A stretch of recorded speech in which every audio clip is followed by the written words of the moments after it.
Alright, so going on. Now we have our basic drum groove set up here and also a basic bass pattern. And the next element we're going to add in is a very simple little chord progression.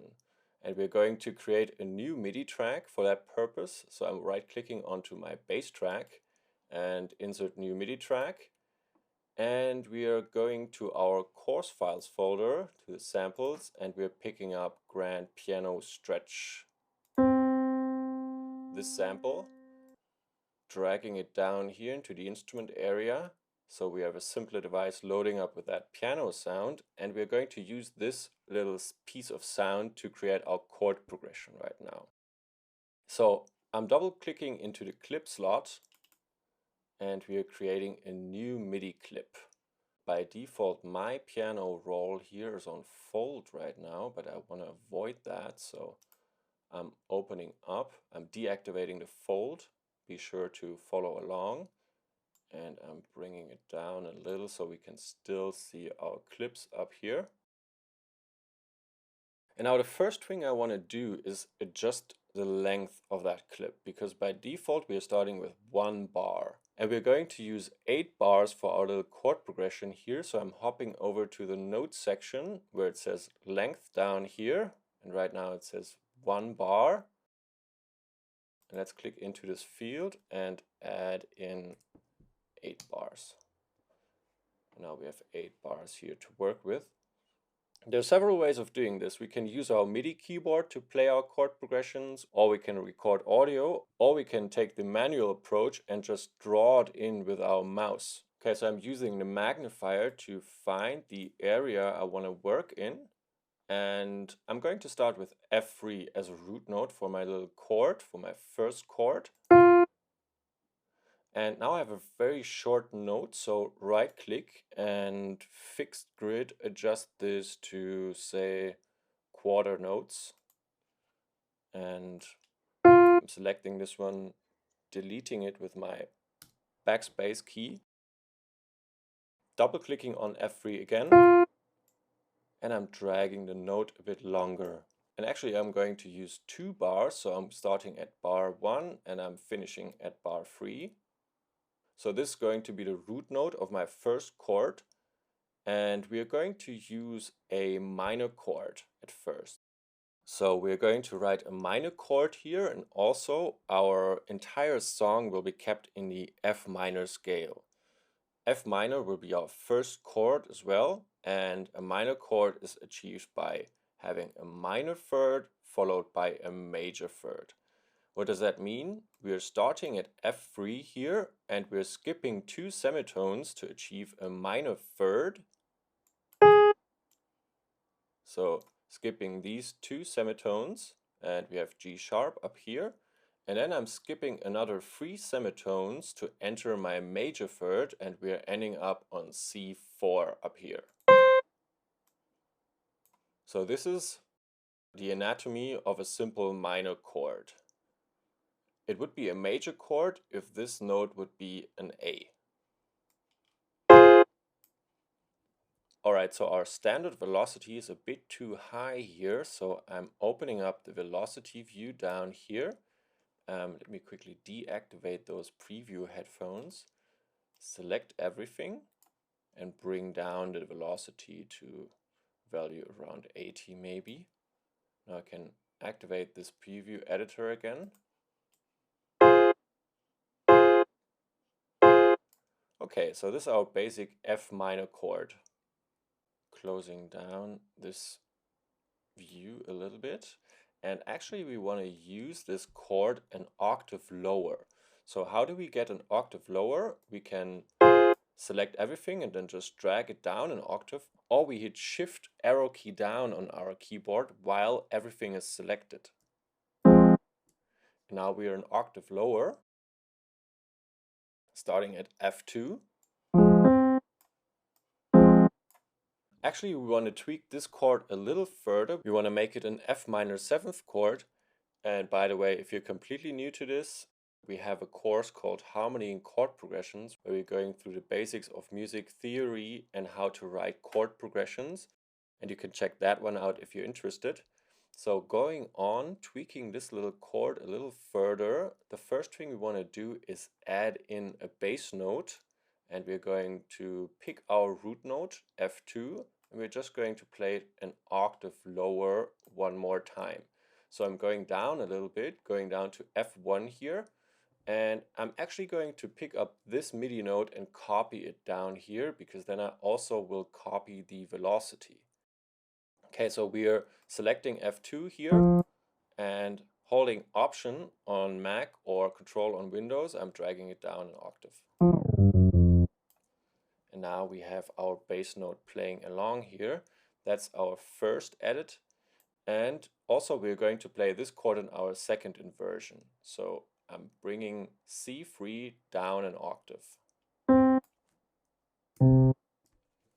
So we still have an F minor chord here, but now we're playing the second inversion of that chord.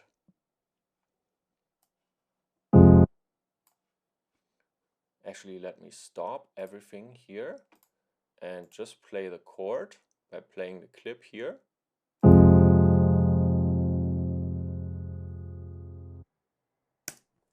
Okay, so now I'm going to duplicate this first chord, and I'm selecting everything here.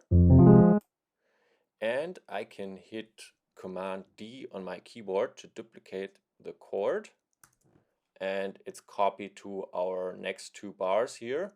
Notice it could also be copied like this for you and show up in that way. This depending on where you're selecting it from. If I'm selecting the, let me quickly take this off. And if I'm selecting the first chord but starting with my mouse here already in the third bar, it will assume I want to skip these two measures here. If I hit Command D to duplicate it, we're skipping the two. Going back, if I start copying it from here, making sure I'm really within this measure, and now I hit Command D, there won't be any pause here, so we will copy it right away. Alright, so now we have our copy of the first chord, and we want to make it a little more interesting, so we are going to add two notes to both of these chords, and in the first one we are going to add D sharp. I'm actually copying F, playing.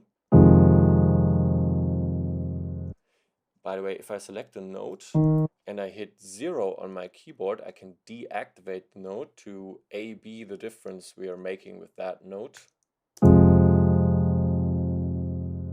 So this without D sharp, and with it.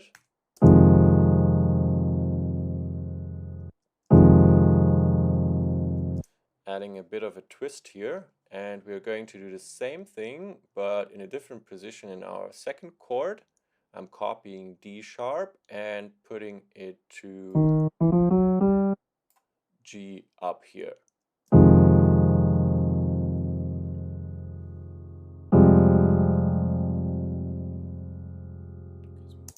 And actually it starts sounding very dark right now, so for the moment we're going to bring it back up one octave, selecting everything, shift arrow key up, and we are back up at F2. It's also easier to listen to if you're on a tablet or a smartphone.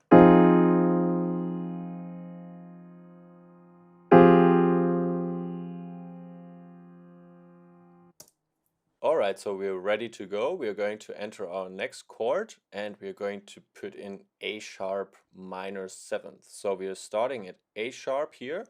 I'm picking one of those prior notes, copying it over, and you see we have A sharp now, and minor 7. So we need two steps in between, and we have our minor third down here. We're ending up on C sharp, and then 3 steps in between for our major third. Simple minor chord, and we want to turn it into a 7th chord, so another 2 steps, and we're ending up on G sharp again, the note we were playing all the time here. Let's play everything together.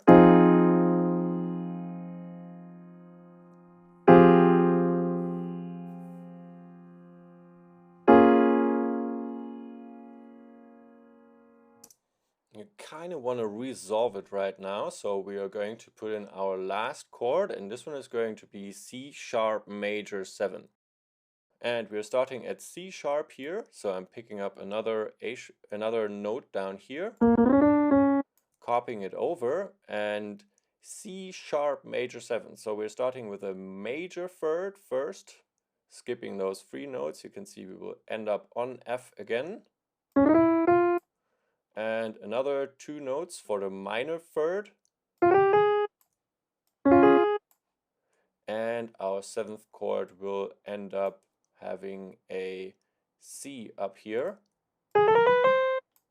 So this C sharp major 7th chord. And actually, right away, since we never really touched this zone up here, we are going to take this one down an octave. We're going to voice it down 1 octave. So I'm selecting it and I'm holding a shift arrow key down and I'm bringing it down. Let's play everything together.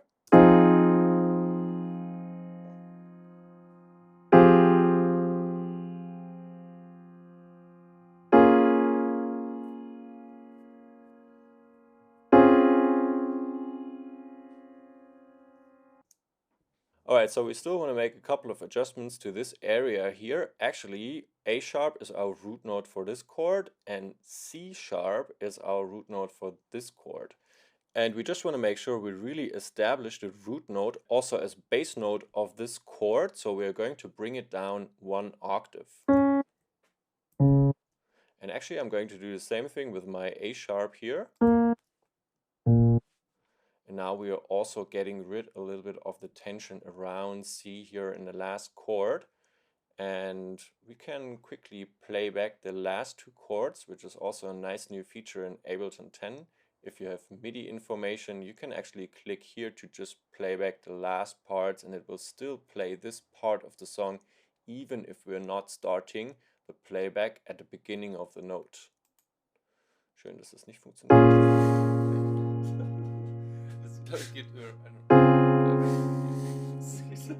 Okay, so playing it back from the start.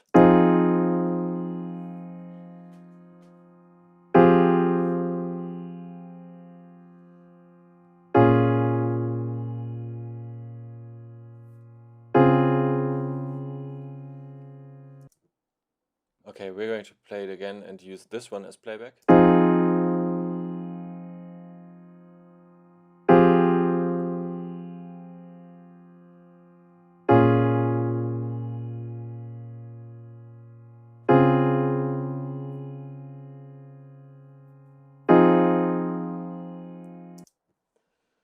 Alright, so sounds pretty nice already. Alright, so let's actually play together with our drum rack and our kick.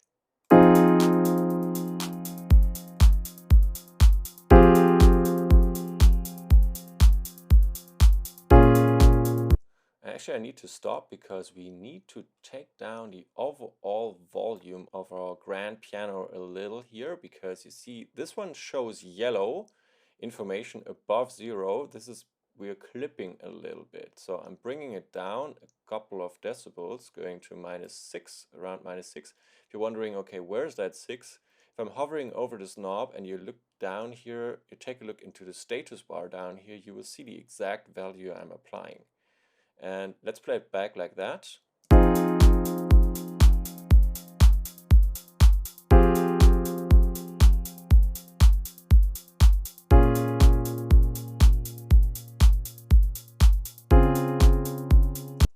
Alright, nice.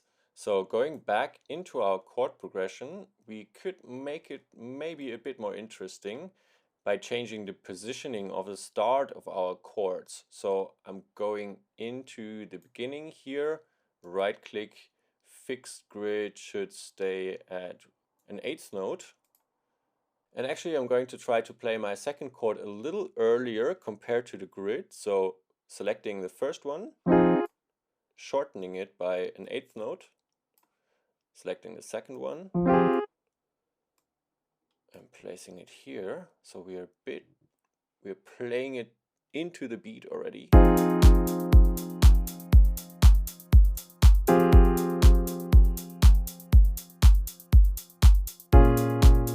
we could do the same thing here as well.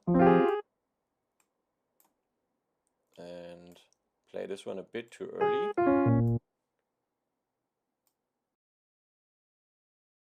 The chord makes you fall into the next beat, which is kind of interesting.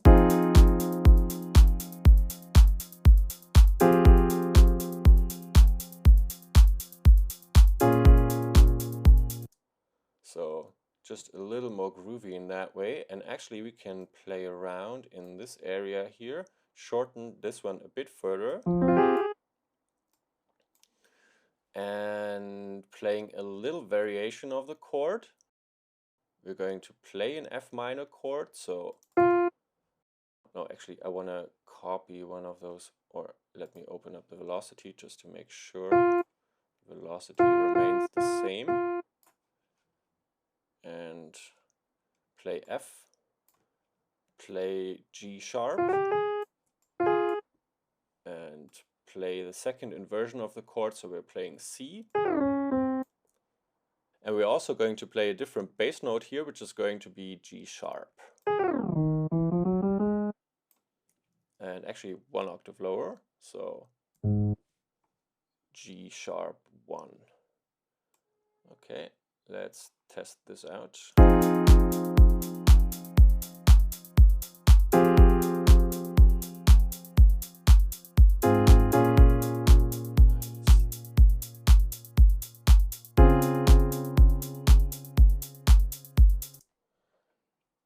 Very nice. So I think this is very nice, and we can go and do a somewhat similar thing towards the end of our progression here. Shortening my last bass note, and I'm going to copy this little G sharp note here and play A sharp one more time. And actually we're going to play 4 eighth notes. So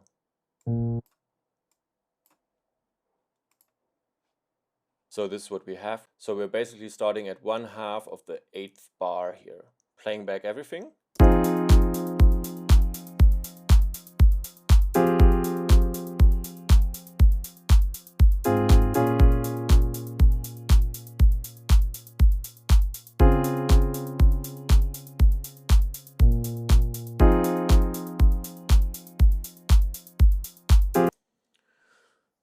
Alright, so we have quite an interesting simple chord progression going here, and it, in my opinion, sounds really nice. And I'm quickly going to comment on why I think it sounds nice and why I think the structure of the chord progression supports that. Because if you look at the upper note G sharp here, it's very stable. It's continuing throughout the entire progression. And the same thing is true for our F note. This one also stabilizes the progression, and there's another note, C down here, which almost plays through the entire chord progression, only skipping up to C sharp up here. And basically what we're doing here, we're playing F minor in its second inversion, so throughout almost the entire chord progression. We're just changing around in the bass, and we're adding a little bit of tension here and there. But basically we're keeping it around the second inversion of F minor. So summing up, we have G sharp playing all the way through, we have F playing all the way through, and we have C almost playing all the way through. And these are also simply the components of our F minor chord. And we are in the F minor scale, so everything remains very stable here. Alright, so we're going to play it one more time. I'm leaving out our bass for now because we need to enter our bass progression into that clip at some point in time. Let's play it back without it for now and then move on to the next session.